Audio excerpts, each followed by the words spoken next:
주보 보시고 제8조 삼위일체 하나님 이 믿음의 고백을 다 함께 읽어보도록 하겠습니다. 다 같이 읽겠습니다. 시작. 우리는 이 진리와 이 하나님의 말씀에 따라 오직 한 분 하나님을 믿으니 그분은 본질상 한 분이시며 새 위격이시고 그분의 비공유적 속성에 의해 실제로 참으로 영원히 구별되는 성부, 성자, 성령이십니다. 성부는 눈에 보이는 것과 보이지 않는 모든 것의 원인이시며 기원이시며 시작이십니다. 성자는 말씀이시고 지혜이시며 성부의 형상이십니다. 성령은 성부와 성자로부터 나오는 영원한 능력과 권능이십니다. 그럼에도 불구하고 하나님은 이 구별에 의하여 셋으로 나누이지 않으시는데 왜냐하면 성경이 우리에게 성부, 성자, 성령이 각각 그 인격을 가진 존재로서 각자의 구별된 특성으로 구분되어짐에도 불구하고 이 세 위격이 오직 한 분 하나님임을 가르치기 때문입니다. 그러므로 성부는 성자가 아니시며 성자는 성부가 아니시며 마찬가지로 성령도 성부가 아니고 성자가 아님은 분명합니다. 그럼에도 불구하고 이렇게 구별된 세 위격들은 나누이지 않고 섞이지 않습니다. 왜냐하면 성부는 우리의 살과 피를 취하지 않으셨고 성령도 그러하시나 오직 성자만이 취하셨기 때문입니다. 성부는 그의 아들 없이 또는 우리의 성령 없이 계신 적이 없습니다. 왜냐하면 이 셋은 본질상 동일한 한 분이시며 영원히 동등하시기 때문입니다. 또한 이 세 위격들은 모두 진리와 능력과 선함과 긍휼에 있어서 처음도 아니요 나중도 아니며 한 분이시기 때문입니다. 아멘. 어찌 보면 이 말씀은 이 신앙은 참 신비로운 겁니다. 그래서 제가 나눠준 프린터물에 구조도 보시고 그리고 뒤에 보면은 그에 따른 성경 구절을 꼭 한번 살펴보시기를 바랄게요.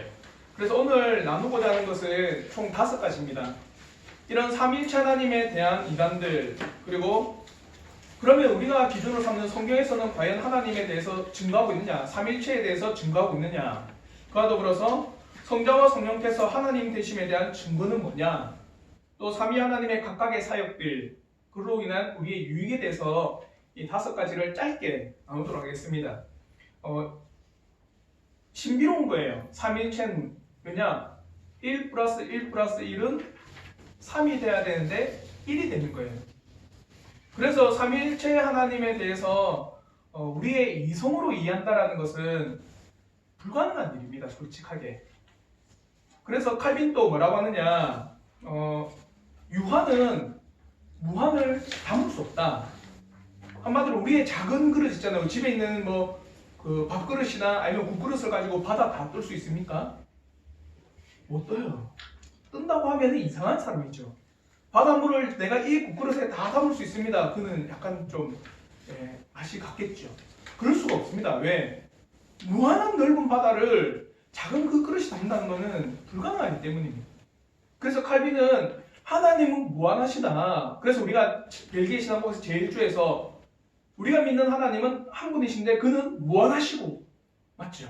지혜도 한이 없으시다. 근데 그 무한하신 분을 우리의 이 유한한 지성에 다 담을 수 있냐? 못 담습니다. 그래서 저도 어릴 적에 제가 좀 공부를 잘 안 했어요. 근데 공부에 취미도 없었고, 그러니까 저희 사촌 누나가 저를 가르치려고 하는데 무진장 애를 썼습니다. 왜? 자기는 다 이해가 되는데 아무리 설명해도 제가 어떻게 한 거예요? 이해를 못한 거네요. 그러니까 답답한 겁니다. 나는 이해가 다 되는데 아무리 가르쳐도 이해 못하는 저를 보고는 엄청 답답해했거든요. 유한은 무한을 이해할 수 없다. 공부 못하는 사람은 공부 잘하는 사람을 이해할 수 없다. 어떻게 서울대 가지? 그들은 이래요. 쉽던데? 이게 왜 쉽지? 우리는 이해가 안 돼요. 하나님은 무한하세요. 근데 그 무한한 하나님을 우리가 이해한다는 건 불가능합니다. 근데 오늘 이 말씀을 통해서 저희가 지난주에 배웠던 것처럼 성경이 우리의 기준입니다. 맞죠?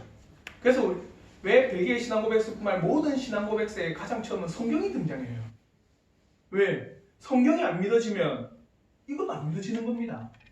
그래서 제일 먼저 성경이 등장해요. 그래서 오늘 이 말씀은 성경을 기준으로 해서 우리가 한번 살펴보도록 하겠습니다. 첫째, 삼위일체를 부인하는 이단들입니다. 역사적으로 삼위일체 교리가 우리 사람의 이성에 부합하지 않는다 해서 수많은 자신의 생각으로 이해를 한 거예요, 하나님의. 그래서 제일 처음에는 양태론이라는 이단이 있습니다. 양태론이 뭐냐? 이거예요. 모양이 바뀐 겁니다. 원래 한 분은 하나님 한 분이셨다. 근데 구약에서는 성자의 옷을 입고 오셨고 신약에서는 이 성자의 옷을 벗고는 성부의 옷을 벗고는 성자의 옷을 입고 오셨고 그리고 나서는 성령의 옷을 입고 오셨다. 한 분 하나님이 뭘 바꾼 거예요? 옷만 바꾼 거예요. 이게 양태론입니다. 우리 혹시 중국의 경극 보면은 가면 막 바뀌는 거 보셨어요? 경극이라 맞죠? 병검술? 네, 맞죠? 이거 그러니까 한 분이 계속 가면을 바꾸듯이 하나님은 한 분이신데 옷만 바꾸고 입고 왔다는 거예요. 구약에서는 성부의 옷을, 신약에서는 성자의 옷을, 그리고 예수 그리스도 이후에는 성령의 옷을 입고 그분이 역할하셨다. 역할만 바뀐 거랍니다. 이게 양태론입니다. 그러면은 뭐가 적용이 안 될까요? 이렇게 한 분이 옷만 바꿔서 그때 활동했다면 뭐가 적용 안 되냐면 끊임없이 성경에서는 하나님에 대해서 복수로 칭하고 있습니다. 이해가 되시죠? 이게 설명이 안 되는 겁니다. 한 분이 계속 옷만 바꿨다면 단수로만 계속 이야기를 해야 돼요. 왜? 옷만 바꿨기 때문에. 근데 성경에서는 끊임없이 복수로 이야기합니다. 하나님에 대해서. 엘로힘이라고 하는 단어는 다 복수예요. 그러니까 이게 설명이 안 돼요. 양태론에서는. 또 어떤 이단이 있냐면 아리우스주의라는 이단이 있습니다. 아리안주의라고 하거든요. 이 아리안주의는 어떤 이단이냐면 성부는 하나님 인정. 그건 오직 하나님 맞다. 그러나 성자와 성령은 창조되었다. 다른 모든 피조물 가운데 뛰어나고 유일하게 정말 하나님과 버금가는 능력을 가지고 계셨을 뿐 그는 창조되었다는 겁니다. 한마디로 성자도 하나님이 아니고 성령도 하나님이 아니다. 모든 피조된 것 가운데 가장 뛰어난 존재들이다. 이렇게 이야기하는 겁니다. 근데 이런 아리안주의가 사라졌느냐? 오늘날도 그대로 있습니다. 슈바이처 잘 아시죠? 슈바이처 아리안주의입니다.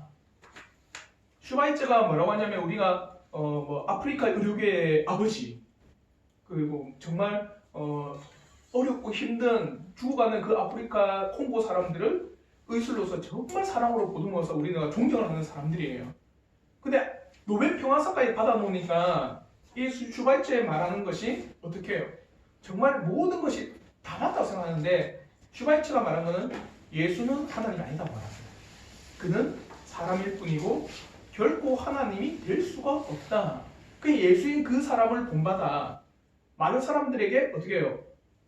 고쳐주고 낫게 해주고 그가 낮은 자의 위치에서 수많은 하나님을 전했기 때문에 나도 예수를 본받아 그렇게 할 뿐이다 라고 말합니다. 근데 오늘날의 수많은 기독교인이 이 슈바이처를 본받기를 원해요. 물론 그의 사랑의 모습은 본받을 수 있어요.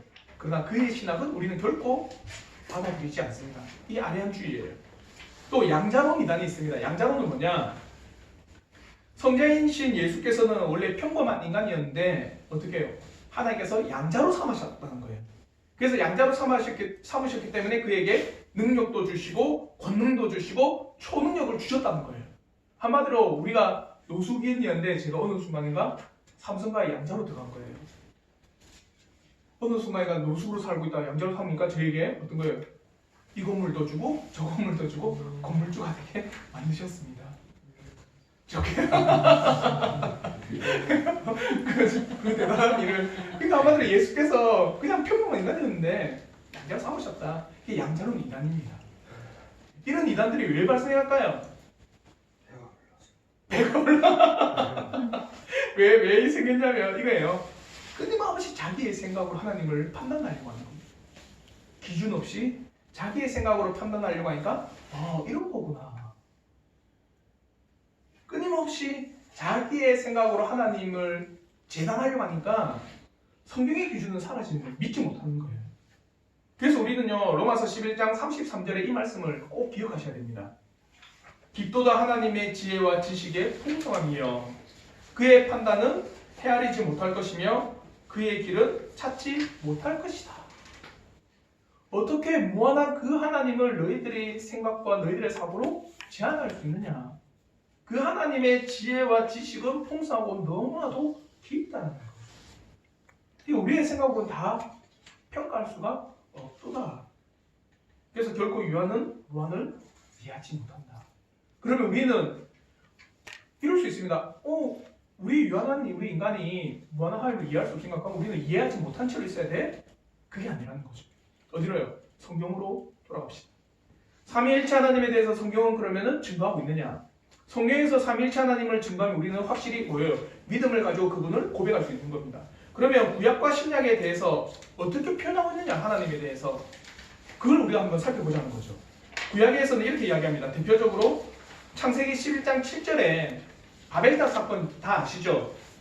바벨탑을 지어가면서 우리가 탑을 하늘에 닿게 하자. 그래서 우리가 흩어짐을 면하자. 나중에 창세기 11장에 대해서 우리가 강론을 하겠지만 이거는 믿음을 저버린 자들의 모습이에요. 그래서 우리의 이름을 내자 이러면서 탑을 막 쌓아 나갑니다. 그럴 때 하나님께서 탑 쌓는 것을 보시고 이렇게 말씀하시는 거예요. 자, 우리가 내려가서 거기서 그들의 언어를 혼잡하게 하여 그들이 서로 알아듣지 못하게 하자 하시고, 자, 누가 내려간 거예요? 우리가 내려간 겁니다. 복수로 지시한 겁니다. 맞죠? 그와 더불어 이보다 더 자세히 가르쳐 주는 것은 창세기에 사람을 만들 때 뭐라고 만드십니까? 우리가 우리의 모양대로 사람을 만들자 이렇게 이야기합니다. 만약에 단수였다면 내가 내려가서 보자고 하겠죠. 근데 복수로 지칭하고 있는 겁니다. 우리가 내려가서 보자. 우리가 우리의 모양대로 사람을 만들자. 구약에서 끊임없이 구약에서는 하나님에 대해서 삼위로 계심을 복수로 지칭하고 있음을 기억할 수 있습니다. 또 신약에서 뭐라고 하느냐? 신약의 증거입니다. 신약의 증거를 보면 신약에서는 수많은 증거가 등장하지만 우리가 대표적으로 살펴볼 수 있는 증거가 바로 예수님께서 세례 받으실 때, 그와 더불어 예수님께서 이제 부활하시고 승천하실 때 대사명을 주세요. 한마디로 제일 큰 그레이트 커미션이라고 주거든요. 대사명을 주시고 난 후에 또 예수님께서 강복선언, 한마디로 신약에서 강복선언할 때 어떻게 말하는지 살펴보면 됩니다. 마태복음 3장 16절부터 17절에 이렇게 말씀합니다. 예수께서 세례를 받으시고 곧 물에서 올라오실새 하늘이 열리고 하나님의 성령이 비둘같이 내려 자기 위에 임하심을 보시더니 하늘로부터 소리가 있어 말씀하시되 이는 내 사랑하는 아들이요 내 기뻐하는 자라 하시니라. 자, 예수가 있다는 건 이제 압니다. 맞죠? 예수께 등장합니다. 또 누가 오셨습니까? 성령께서 오셨습니다. 그리고 뭐가 있습니까? 목소리가 들려요. 이해가 되죠? 그러니까 삼위로 계신다는 것을 예수께서 세례받으실 때 증거하고 있는 겁니다. 또한 마태복음 28장 19절부터 20절의 대사명에서 이렇게 이야기합니다. 그러므로 너희는 가서 모든 민족을 제자로 삼아 아버지와 아들과 성령의 이름으로 세례를 베풀고 내가 너희에게 분부한 모든 것을 가르쳐 지키게 하라. 올지어다 내가 세상 끝날까지 너희와 항상 함께 있으리라 하시니라. 자, 누가 등장합니까? 아버지, 그리고 아들, 또 성령 하나님이 등장합니다. 단순히 한 분이라고 하면은 하나님의 이름으로 세례를 베풀라 이렇게 하겠지만 성부와 성자와 성령의 이름으로 세례를 베풀어라. 동등하게 여기시는 거예요. 그러니까 구약에서도 신약에서도 하나님은 삼위로 계신다는 걸 우리에게 증거하고 있는 겁니다. 또요. 고린도후서 13장 13절에 우리가 늘 하는 강복선언에도 이렇게 이야기합니다. 주 예수 그리스도의 은혜와 하나님의 사랑과 성령의 교통하심이 너희 무리와 함께 있을지어다. 성부와 성자와 성령의 은혜가 함께 있기를 기원하는 겁니다. 그러니까 성경으로서 돌아가서 그러면 하나님이 어떤 존재냐? 정말 삼위일체로 우리에게 가르쳐 주냐? 충분히 구약에도 뭐예요? 하나님께서는 삼위로 계심을 가르쳐 주시고 신약에서는 더더욱 명확하게 그분이 성부와 성자와 성령으로 존재하고 계심을 우리에게 명백히 증거하고 있다는 겁니다. 그러니까 성경의 증언에 따라 우리는 하나님은 삼위로 계심을 어떻게 해요? 믿고 고백할 수 있는 겁니다. 그러면 이제 세 번째 우리의 나눔인데 뭐냐면은 성부는 하나님인 걸 알겠습니다. 한 분은 하나님 존재하셔야 되죠, 맞죠? 그래서 성부가 하나님 되시면 어떤 누구도 부인하지 않습니다. 그러면 누구를 부인해야 되느냐? 성자와 성령은 하나님이 아니다가 돼야 돼요. 이해가 되시죠? 안 되시나? 하나님은 한 분밖에 없습니다. 왜냐? 최고라고 하는 거는 1등은 한 명이에요. 공동 1등은 없습니다. 물론 오늘 스포츠하다고 1등 나오겠지만 신이라고 하는 존재는 한 존재밖에 되지 않습니다. 그래서 삼위 가운데 성부는 그래 하나님 인정할게. 그러나 성자와 성령은 2위, 3위이시기 때문에 하나님이 될 수가 없어. 결코 그분은 하나님이 아니야. 그걸 늘 반박했다는 거예요. 역사적으로도 성부는 하나님에 대한 인정은 확실합니다. 그러나 성자와 성령에 대해 끊임없이 어떻게 해요? 이는 하나님이 아닙니다. 이는 결코 아닙니다라고 이야기해요. 그래서 우리 주보에 보면 자요. 우리 주보를 보시면은 앞에 개혁주의 신앙 고백에 보면 초대교회 신앙 고백에 사도신경, 니케아 콘스탄티노플 신조, 칼케톤 신조, 아타나우스 신조가 보이시죠?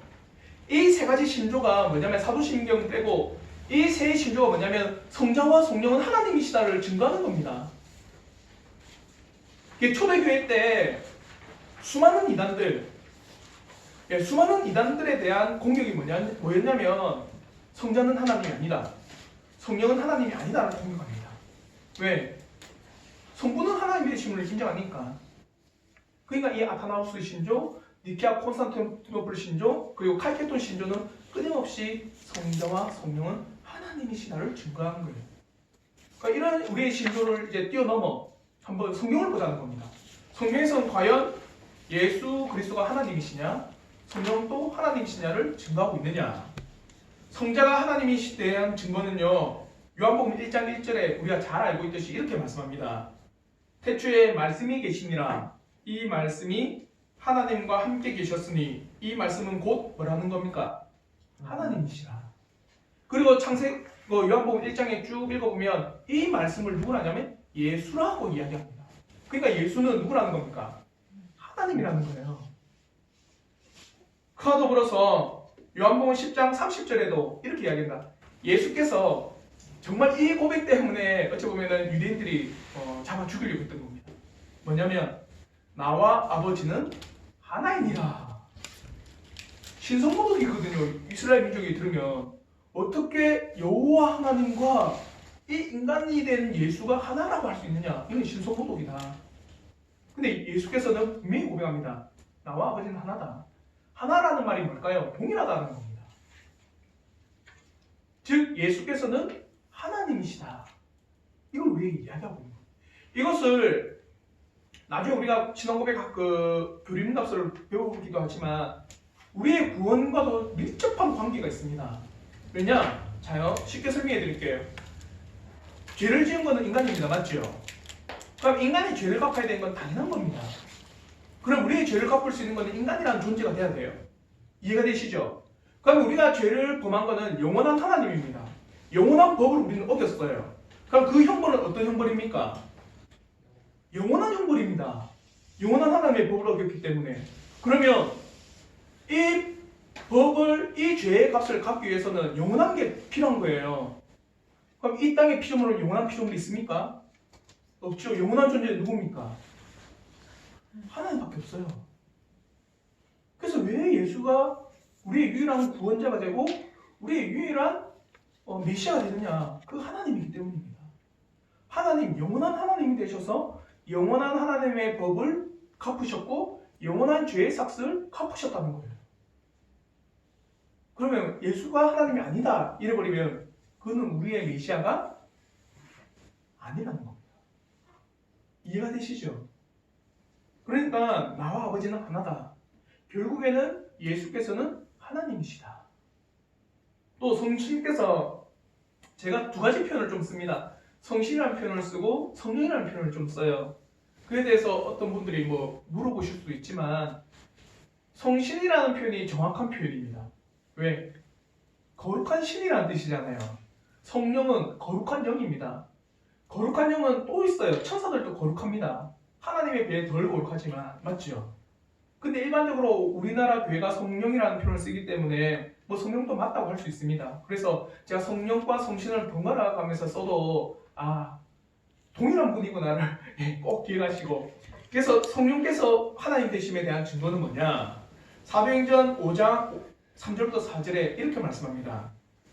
베드로가 이르되 아나니아여 어찌하여 사탄이 내 마음에 가득하여 내가 성령을 속이고, 자 누구를 속였습니까? 성령을 속였습니다.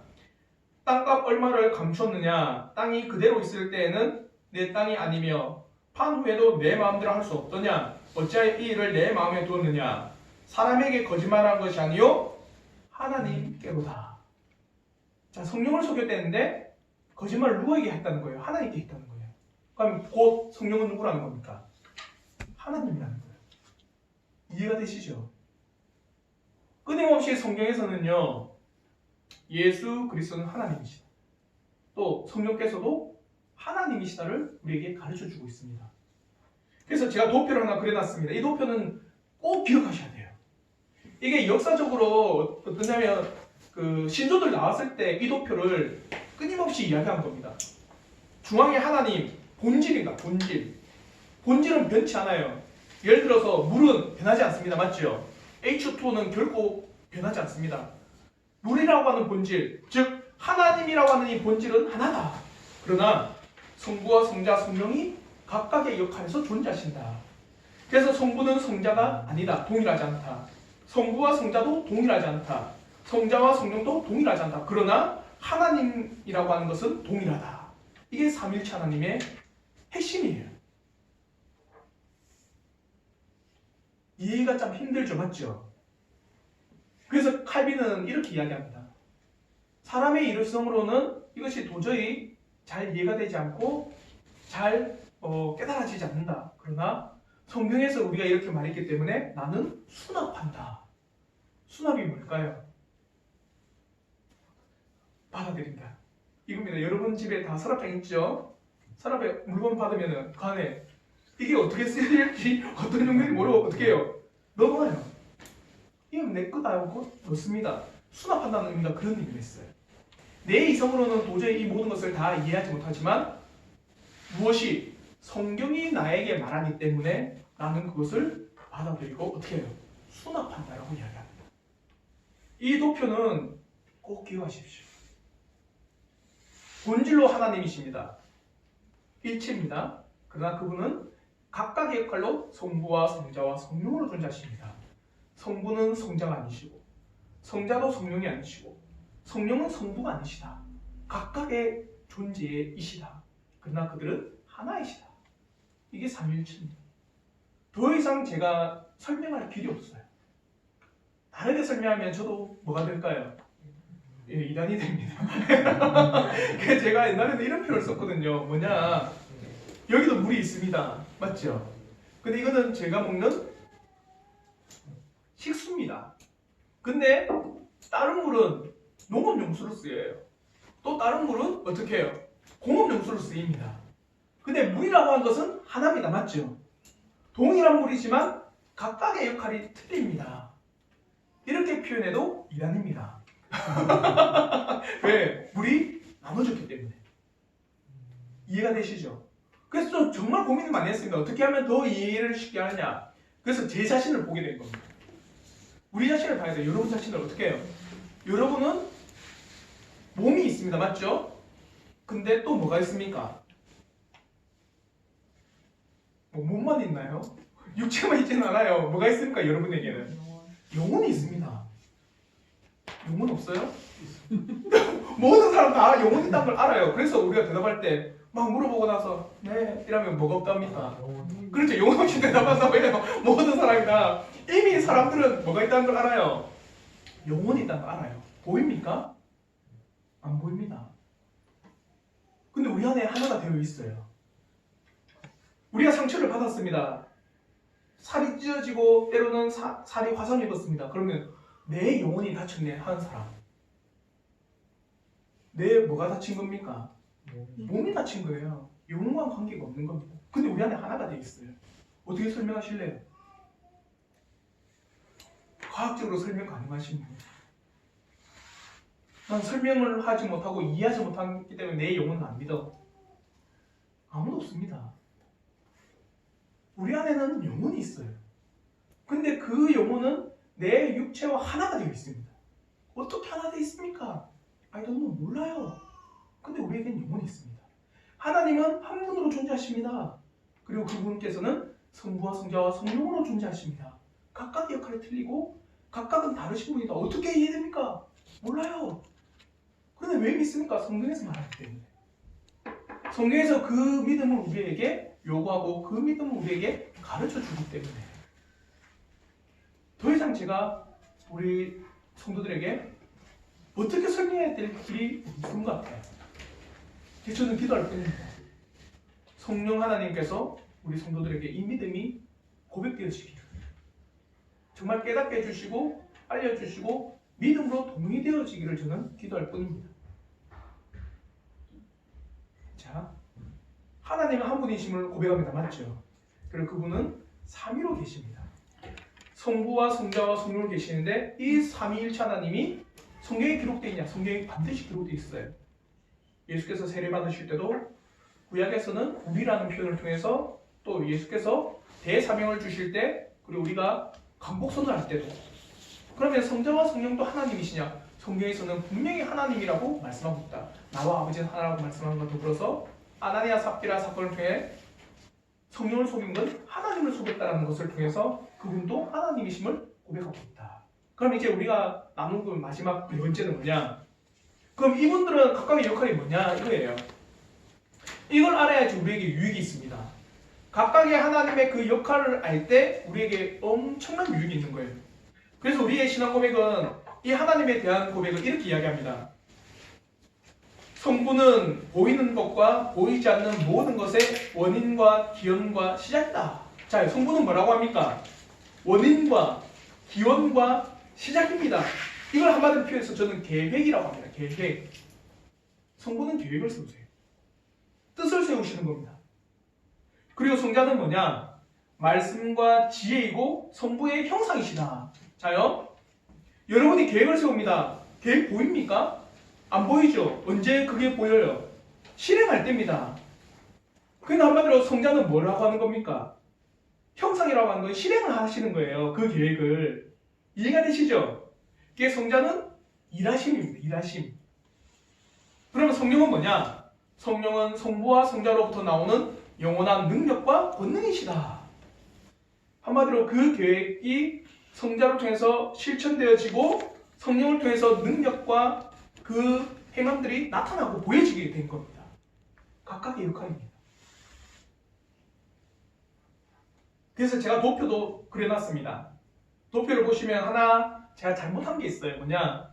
성자 보면은 계획이라고 하는데 그 계획은 위에 올리셔야 돼요. 성부 하나님의 역할이세요. 그럼 우리는 잘 봐요. 정말 이거는 신비로운 겁니다. 그러면 성부는 계획할 수 없을까? 성자는 계획할 수 없을까? 성자도 하나님이신데 계획할 수 있을까 없을까요? 자, 여기서 우리 성도들이 애매해지기 시작합니다. 막 머리가 아프기 시작해요. 성부는 계획이시라고 했어요. 맞죠? 근데 하나님이시잖아요. 근데 성자도 하나님이세요. 계획할 수 있는 능력과 뜻이 있을까 없을까요? 있어요. 할 수 있습니다. 근데 하실까요? 안 하실까요? 안 하세요. 왜요? 성부의 역할이기 때문에. 이해가 되시죠? 성령도 뜻을 세울 수 있을까 못 세울까요? 할 수 있습니다. 근데 안 하시는 거예요. 성령도 행하시고 나타낼 수 있습니다. 근데 안 하시는 거예요. 왜요? 역할의 차이이기 때문입니다. 놀라운 거예요. 진짜 놀라운 겁니다. 각각의 그 역할에서 본인의 그 역할에 따라서 하나님께서 뭐로 연합되어 있다는 겁니다. 그 삼위께서 결코 떨어지지 않으시고 그 각각의 역할에 따라서 연합되어서 하나로 가신다는 거예요. 이게 왜 놀랍냐? 우리의 유익 때문입니다. 유익 때문에. 첫째는요, 여러분을 만드신 창조의 유익이 여기 있는 거예요. 누가 여러분을 만드셨다는 겁니까? 삼위일체 하나님이 만드셨다는 거예요. 그러면 잘 봐요. 성부께서 뜻을 세우셨답니다. 그러면 여러분들을 이 땅에 태어나게 하신 누구의 뜻이 있다는 거예요? 성부의 뜻이 있다는 거예요. 성부의 뜻. 그 여러분을 만들기 위해서 예수께서 그 일들을 진행하셨던 겁니다. 또 성령께서는 여러분에게 그 생기를 불어넣으셔서 뭐가 되게 하신 거예요? 호흡하고 생명을 주고 생명이 되게 한 겁니다. 우리 가장 어린 이서 누가 만드셨다는 겁니까? 삼일체 하나님 만드신 겁니다. 성부께서 뜻을 두셔서 태어나게 하신 거예요. 그리고 그 태어남을 위해서 성자께서 일을 하셨어요. 그와 더불어 성령께서 저 육신에 뭘요? 호흡을 불어넣으셔서 사람이 되게 하신 겁니다. 여러분 각각을 삼위께서 만드신 거예요. 그러니 우리 각각의 영혼이 얼마나 소중한 존재입니까? 그러니 어떠한 사람들에게도 존중하고 예의 있고 또한 사랑으로 대할 수 있어야 한다는 겁니다. 특별히 삼위일체 하나님께서 각각의 역할 안에서 우리 사람들을 만드셨다고 하는 사실을 깨닫는다면 우리의 존재 한 사람 한 사람이 하나님의 형상으로서 그 어떠한 것에 비교하여도 값을 매길 수 없는 존재임을 우리가 깨달을 수 있습니다. 그러니 죄 중에 가장 극심한 죄 중에 하나가 뭡니까? 자살이에요. 자살. 삼위께서 나를 만드셨다라고 하는 그 은혜가 있다면 자신의 생명을 함부로 대하지 않습니다. 그래서 저는 우리 성도들에게 건강하기를 바라요. 여러분 몸을 잘 관리하고 잘 다스릴 수 있어야 됩니다. 왜요? 누가 만드셨기 때문에요. 삼위 하나님께서 만드셨기 때문에. 이해가 되시죠? 그리고 두 번째, 구원의 은혜 때문이에요. 구원의 은혜. 생각해 보십시오. 이 구원을 이루기 위해서 누가 뜻을 세우신 거예요? 성부께서 뜻을 세우셨어요. 어떤 뜻요? 예수 그리스도를 2000년 전에 보내시고자 하는 그 뜻을 세우셨습니다. 그럼 성자께서는 그 성부의 뜻을 어떻게 하신 겁니까? 십자가에서 죽으시고 부활하셔서 살아나신 그 일들을 진행하셨습니다. 그리고 성령께서는 어떻게 하셨습니까? 그 성부의 놀라운 계획과 성자께서 이루신 모든 구원의 사역들을 누구에게? 우리에게 가르치시고 깨닫게 해주셨습니다. 이해가 되시죠? 그러면 여러분의 구원을 누가 이루신 겁니까? 삼위 하나님이 이루신 거예요. 그거만큼 값진 게 어디 있습니까? 생각해 보십시오. 여기 있는 우리 성도를 위해서 어떤 한 사람이 때로는 회장이, 때로는 내 상사가, 때로는 나보다 직급 높은 사람이 일들을 막 다 진행해줘요. 가만히 있는데 안 감사합니까? 감사하지 않은가 봐요. 회장이 와서 대신 일 해준다는데 병원장이 와서 대신 내일 해주고 교장선생님 와서 내일 다 해주고 뭐예요? 사장님 와서 내일 다 해주는데 당연한 거지. 아무도 안 합니다. 맞죠? 감사하고 몸 똑바로 모르는 거예요. 근데 여러분의 구원을 위해서 누가 일하신 겁니까? 삼위께서 일하셨다는 거예요. 정말 감사한 일입니다. 이 구원이 얼마나 가치 있다고 여기겠습니까? 여러분에게 베풀어 주신 이 구원은요, 삼위일체 하나님을 통해서도 얼마나 가치 있는 것인가를 우리가 깨달을 수가 있습니다. 그리고 세 번째, 우리의 기도에 유익이 있습니다. 뭐냐? 우리가 대부분의 기도는 어떤 일들을 잘 진행되어지고 어떤 일들을 잘 이루어지고 때로는 그 일들 가운데 내가 넘어지지 않기를 예수님의 이름으로 기도합니다. 맞죠? 근데 이 삼위일체 하나님을 깨닫게 되면 기도의 틀과 방향이 바뀝니다. 어떻게 해요? 뜻을 세우시는 분이 누구예요? 성부 하나님입니다. 그럼 그 뜻을 세움에 있어서 누구한테 기도해야 돼요? 성부 하나님 앞에 기도해야 됩니다. 그래서 존호에는요, 삼위일체 하나님을 깨닫고 난 후에 그의 기도가 풍성해졌다고 이야기합니다. 뭐라냐면 혀가 좀 발음이 계속 새는데 뭐라고 하냐면 이거예요. 성부께서는 저를 이 땅에 태어나게 하신 뜻이 있을 줄 믿습니다. 이 땅을 당신의 섭리로 이루어 나가시는 분이심을 내가 믿습니다. 그리고 성자께서는 그 뜻을 행하시고 실천하시고 이루어 나가시는 분이심을 내가 고백합니다. 그러니 성부의 뜻이 나에게 있을 때 내 힘으로 할 수 없는 것 성자께서 이루어 나가심을 내가 믿음으로 어떻게 해요? 고백합니다. 그리고 성령께서는 그 하나님의 놀라운 뜻과 예수 그리스도의 놀라운 계획하심과 이루심을 깨닫게 하여 주시고 알려주시는 분이시기에 무지한 내 영혼을 깨닫게 하여 주시고 무지한 내 영혼을 알게 하여 주시는 성령 하나님께서 나를 깨닫게 하여 주옵소서. 그렇게 기도하는 겁니다. 삼위일체 하나님 앞에 기도를 하는 거예요. 그리고 이 모든 것을 통하여서 우리의 죄를 사하신 예수님의 이름으로 기도를 하는 겁니다. 기도가 얼마나 풍성할까요? 어떤 일을 함에 있어서 여러분이 때로는 저 같은 경우 이 교회를 이제 같이 세워나감에 있어서 성부의 뜻이 있겠죠. 맞죠? 그 뜻을 이루어 나가시기를 간절히 기도하는 겁니다. 그러면서 내 힘으로는 할 수 없으니 때로는 사람을 다하시고 때로는 많은 일들을 다하심에 예수께서 함께 해주시는 거예요. 그러면서 제가 믿음이 약하여지고 때로는 연약해질 때 누가 그것을 세워주시는 겁니까? 성령께서 믿음을 또 더하시고 세워주시는 겁니다. 기도의 풍성함 때문에 삼위일체 하나님은 놀라운 은혜입니다. 그리고 마지막 네 번째, 연합을 배웠습니다. 맞죠? 삼위일체의 연합. 이거는 우리에게 모형입니다. 교회의 연합의 모형을 가르쳐주는 거예요. 삼위 하나님께서는 일들을 이루시며 지금도 연합한 가운데 섭리로 온 땅을 다스리고 있음을 고백합니다. 그러면 교회도 마찬가지입니다. 교회도 성도에게 주어진 각각의 은혜와 은사에 따라서 연합하여 하나님 나라를 위해서 나아가는 곳이 교회입니다. 삼위일체 하나님께서 연합함을 본받아 교회 또한 각각의 직분과 역할에 따라 연합하여 주의 뜻을 행하는 곳이 되어야 함을 우리가 깨닫고 은혜를 얻을 수가 있는 겁니다. 왜 우리가 각각의 직분에 따라서 그 일들에 따라 각각의 역할을 충실히 감당해야 됩니까? 삼위 하나님께서 그렇게 하셨기 때문이에요. 제가 막 다 모든 걸 막 못할까요? 못하셔도 때로는 꽃도 못 만들어요. 이거 집사람이 다 만들어서 그래. 물론 이런 건 잘 못해요. 그러나 뭐 행정적인 일은 다 제가 막 주도해서 막 할 수 있죠. 근데 안 하는 이유가 뭘까요? 목사로서의 역할이 있다라는 거예요. 그 모든 일들을 우리 운영위원회나 많은 사람들이 해나가는 겁니다. 역할입니다. 역할. 그 역할이 조화롭고 그 역할이 연합되어지고 하나가 되는 걸 어떻게 우리가 삼위께서 그렇게 하셨습니다.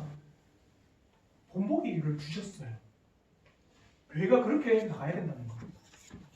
삼위일체 하나님을 깨달을 때 나를 만드신 하나님의 은혜를 깨달을 수 있고요. 나를 구원하신 그 하나님의 놀라운 구원을 감사할 수 있고요. 기도를 함에 있어서 풍성해지고 교회를 통하여서 어떻게 교회가 나가야 되는지를 깨닫게 해주시니 삼위일체 하나님은 우리의 믿음에 정말 큰 근간이 되는 겁니다. 저는 이 자리에 있는 우리 모든 성도들이 이 삼위일체 하나님의 믿음의 고백이 있기를 진심으로 바랍니다. 정말 유한은 무한을 담을 수 없지만 하나님께서 은혜를 베푸시고 뜻을 주셔서 우리에게 이 삼위일체 하나님을 정말 깨닫게 해주실 은혜가 있기를 주님의 이름으로 축원합니다.